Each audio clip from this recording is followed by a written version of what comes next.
Le groupe sanguin est une classification du sang reposant sur la présence de molécules situées à la surface des globules rouges, les antigènes.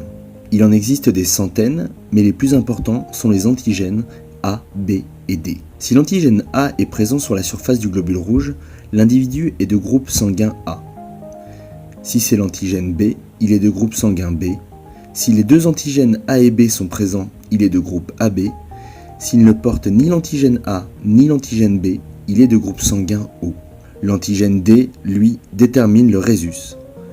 Si l'antigène D est présent, l'individu a un rhésus positif. S'il est absent, celui-ci a un rhésus négatif.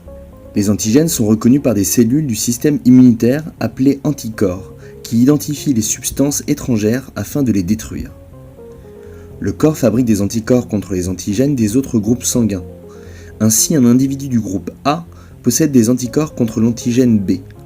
Une personne de groupe B des anticorps contre l'antigène A. Un individu de groupe O a à la fois des anticorps A et B. Enfin, une personne du groupe sanguin AB ne possède aucun anticorps. Si par exemple l'anticorps A et l'antigène A se rencontraient, les globules rouges s'agglutineraient, entraînant des caillots dans le sang et potentiellement la mort de l'individu. Voilà pourquoi lors d'une transfusion sanguine, le groupe du donneur doit être compatible avec celui du receveur. Une transfusion n'est possible que dans 3 cas. Le donneur et le receveur ont le même groupe sanguin, le donneur est de groupe O ou le receveur est de groupe AB. Les parents transmettent les antigènes A, B et O à leur enfant via le gène ABO situé sur le chromosome 9.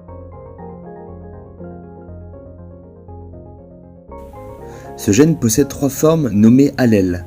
L'allèle A, code pour l'antigène A, l'allèle B pour l'antigène B et l'allèle O pour l'antigène O. Chaque parent transmet un chromosome 9 à son enfant, et donc un allèle du gène ABO. Par exemple, si les deux parents transmettent l'allèle A, l'enfant est de groupe sanguin A. De même, si les parents transmettent l'allèle B, le groupe sanguin de l'enfant est B.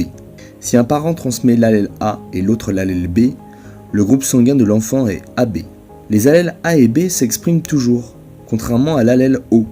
Ainsi, si un parent transmet l'allèle A et le deuxième parent l'allèle O, l'enfant est de groupe A. De même, si un parent transmet l'allèle B et le deuxième parent l'allèle O, le groupe sanguin de l'enfant est B. L'enfant peut être de rhésus positif ou négatif, sauf dans un cas, si les deux parents sont rhésus négatifs. Dans ce cas, l'enfant est forcément rhésus négatif. En France, la majorité des individus est A positif.